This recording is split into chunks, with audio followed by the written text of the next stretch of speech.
There's been so much transformation for me in starting to focus more on who I'm becoming versus what I don't want to become.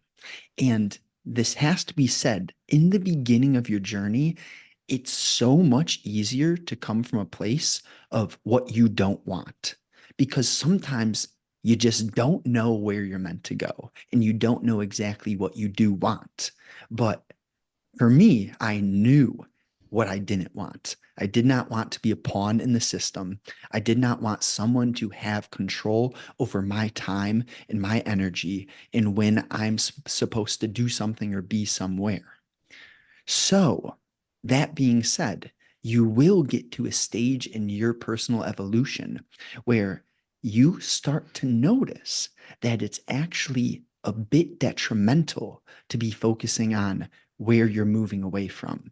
The pain, the anger, the sadness, the fear, which has been driving you, it's totally okay to tap into those emotions at a certain season in your life. But you will get to another season or phase where you begin to be filled with so much positivity and health and abundance that you start to realize it makes more sense to be pulled through those emotional frequencies and states rather than to be driven through what used to drive you. So it's tricky here. It just depends where you're coming from and where you're at. You got to zoom out and understand who you are right now in the big picture. But with that understanding comes the nuance of starting to switch and focus more on who you're becoming rather than what you're running from. This is such a good nuance, because it depends on where you are right now. And yeah, I feel so much what I heard you say. It's like when you are in an environment that doesn't suit you at all, like nothing of it. So everything is just like bad energy for you. And you also have no clue where you want to go. Then this is the moment of, yeah, I get rid of this first because this kind of clears your view. And it also means like you delete the energy drainers because all of these are energy drainers. And then suddenly, before you know it, you have more energy. And this means having more energy. You can start to define your goals. You can give yourself time and space to heal from this. And then discover in your own time what you want your life to actually look like. And this was, this means like you can start journaling, for instance, or you can just experiment because you don't have to figure this out all in one day. You also don't have to figure this out in one go. So you can just keep trying. And this is where you can use the energy you have. And yeah, and then at some point you realize it doesn't make sense anymore to look into the past. And it doesn't make sense anymore to look at experiences or circumstances that make you feel sad because they make you feel sad. And this means your energy goes down and you sit in a certain state of emotion. And it might be more challenging to motivate yourself when you're sitting in this. It's much easier to motivate yourself when you're having fun and when you want to do something and when you're like, oh, yeah, I've got hope. I know things can change. And this is kind of like, I feel the nuance between when to do what. And when I heard you bring up the phrase, something along the lines of energy drainers, it reminds me of a concept, well, two concepts. Number one, the distinction between work and play, and going deeper into how you can make work start to transform into play is to understand the fact that there are energy drainers and energy batteries, energy vacuums, vampires, and energy chargers. And when you look at your day, your relationships, your environments, your interactions, your habits, all of these things have either one of those qualities. They're either going to charge or drain you. And in making your performance more effortless, in turning work into play, the nuance within that is to add more of the energy batteries or chargers into your daily life and to delete the energy vacuums or drainers. So it seems very simple like that. And it actually isn't too complicated, but there is the depth behind you becoming more aware of the smallest of details which actually drain or charge you.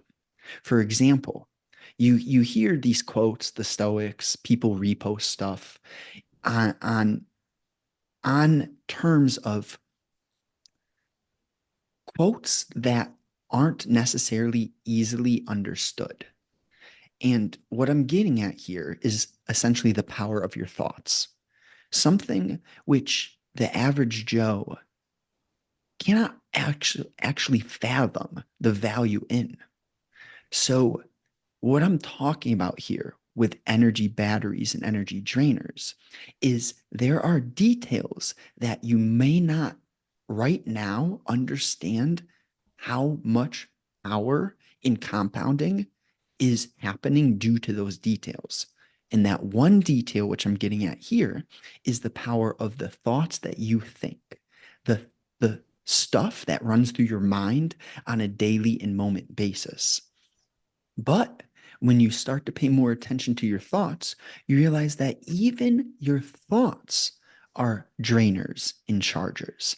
And if you are unconscious of what runs through your mind in terms of thinking, then you're going to have your own energy drainer, you yourself, and you won't actually be aware of that fact that you're draining your own energy by worrying, by stressing, by having thoughts which are not aligned with who you want to become. So now we're coming full circle because where did we start? We started at the idea of, are you focusing on who you're becoming, or are you focusing on what you're running away from? And when you're focused on who you're becoming, that's higher frequency thoughts. And when you're focused on the pain, the sadness, the fear of what you're moving away from, then you are draining your own energy. And when you have less energy, you're going to get less done. You're going to have less insight. And that's why it all comes down to how observant are you of the quality of your thoughts? Because that is one of the smallest details that actually turns into something massive. Because the quality of each thought matters. But what matters more than the quality of each thought is the fact that you think 80,000 plus thoughts a day. So you take one thought, you multiply it by 80,000. And if that thought is negative, low frequency, or draining, most people are unconscious of how that one unawareness of your thoughts compounds into something so massive, which is having low energy.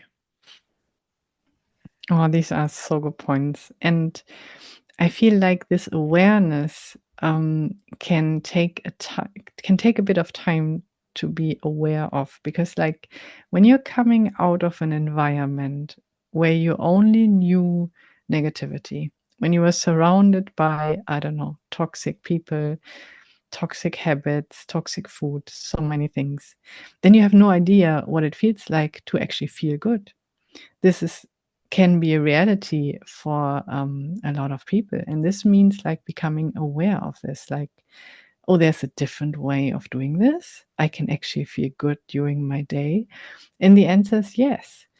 And this starts with like, yeah, I mean, what I heard you say, it's the awareness of how do I feel when I think a certain thought? How do I feel when I perform a certain action? And then investigating this feeling and not just like, oh yeah, I always feel this way, so it's okay. It might not be okay. And and then like also starting to observe others, like how do they behave, and what do you think, how do they feel, or when sometimes like when you interact with people you feel wonderful afterwards. And this feeling, this is what you like to have when you think. So you can actually create a feeling of, oh, I feel wonderful just by letting certain thoughts go through your head. And again, this like it takes practice, it takes a lot of awareness, and it's just making one step in front of the other. And when you're coming out of such an environment I described, this means like when you can experience this once, like, oh, now I feel wonderful. I feel really good about myself. This means you can replicate this. And then you can replicate this again and again and again. And before you know it, it's like more than 50%. And this is a direction. And this direction can positively change your life. So I remember you saying something along the lines of that your standards or your norms or the idea that something could be different. And I think what happens here is when you just pay a bit of attention to that outcome of an interaction, of an action, you pay attention to the outcome of either an interaction or a specific action. And you start to realize, wait, so when I interact with Joe, maybe one time I feel wonderful, but then the next time, if you also feel wonderful, and then the third time you interact with Joe, you feel wonderful again, that's not a coincidence. There's something there that is happening between Joe and I, or you and Joe, that is creating that feeling, which we could label wonderful. And where I'm getting at is we can create standards in routines and structures that consistently create these feelings in our lives. And the tough part is the other end of that is when an individual is so used to low standards, toxic environments, immature people, rudeness, the lack of emotional awareness, then they might get so used to that being the norm that an individual accepts that as their standard. Therefore, their low standard is compounded throughout time, and they start to think that reality can only be one certain way.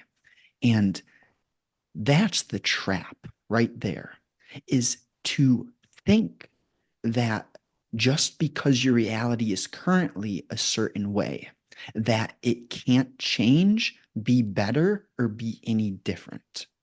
And when you're coming from a place of focusing on who you're turning into, the amazing qualities which you are focused on cultivating within, then you're going to align yourself with the environments, the people, and the interactions, the habits that leave you feeling good more often than not. So it can be tough to initially crack that egg and start to ask yourself, or at least open your mind up to the idea that something could be different. But once you start to tap into that curiosity and that openness, that just maybe the quality of your days could be different, I think the story gets written right there. Because without that openness, you will choose unconsciously, you'll choose to stay stuck. But if you're open enough to simply look a bit deeper and to ponder upon the idea that things could change, that your life could be different, then you will end up aligning your lifestyle with the actions which consistently leave you feeling wonderful. And once that happens, you're going down the path. Yeah, it's quite magical when this happens. And exactly as I heard you say, it's like because then your own behavioral patterns change. And this is the moment you attract different people. And this is the moment you attract different environments. And also you notice more and more like, oh, this environment isn't a fit at all. So let's get out of here and find something what actually is a good fit. But what does a good fit mean? This is kind of like it's pretty neutral. So you have a certain way of a certain energy, and then you find an environment or people that have the same energy. And this means a good fit. So if you have low energy, a low energy environment is a good fit. Weirdly enough. But you realize like, oh, but I can change. I can change the way I feel. I can change the way I behave. All of this so I can raise my energy levels. And then this means you attract high energy, which means it's positive, it's healing, it's just wonderful to interact with people. It's nice to be in a place. It's enjoyable to do a task. All of this happens. And then it's like, where did all the negativity go? Because suddenly it's all gone. And this is true magic. And again, I think when we're asking that question of what is a good fit, we can also ask the question, what isn't a good fit? Because you might not know where that good fit is. You may not have any idea what you want to do next. But if you're at the phase where you just know that what you're doing now should change, ask yourself that question. What isn't a good fit? Get so clear on what you don't want. And if you're in a different phase where you know what you don't want already and you kind of know where to go, now it's just about figuring out how can you stack and create a routine filled with the actions which consistently leave you feeling wonderful. For me, I'll give you a few: walk, stretch, meditate, workout, and write. If I do those things consistently with correct nutrition, it's almost impossible to have bad days. And of course, you still can fuck it up. If you don't notice when you're in a state of mind which you wouldn't like to operate from, and you stay in that state, but the good thing is, all you got to do to get out of that state is cycle through one of the actions I just listed, and you'll get into a new state and you'll realize the difference. So, if I could leave you with anything actionable here, I would say test that out and pay attention to that moment when you start to switch between a state of mind which you don't like being in. And once you get into an action, which I've listed, pay attention to that moment within your mind and your body and your being when you notice and feel the shift. Because the better you get at feeling that shift, crazy things will happen. So I don't want to tell you what's going to happen. I can't tell you. But if this was valuable, if you enjoyed it, Myra's Twitter will be in description. Just shoot her a DM if you want to interact with her, if you have any specific feedback for her. Of course, feel free if you're on YouTube to reply in the comments. Let us both know. I'll reply and I'll show Myra what you said. Um, and if you're interested in taking this stuff deeper for you in your personal circumstance and situation, if you want to radiate confidence, decrease stress, to increase your energy levels, anything like that, overcome anxiety, heal a certain emotional blockage within, anything like that, get into the best shape of your life, just shoot me an email. You could write anything in that email. Just give me a little bit of context on your specific situation. Appreciate you deeply. Drop a like, share it with a friend. If you have anyone who may benefit from this, let them know what you took from this episode, what was valuable here. also feel free to let us know down below. Thank you. Have a great day.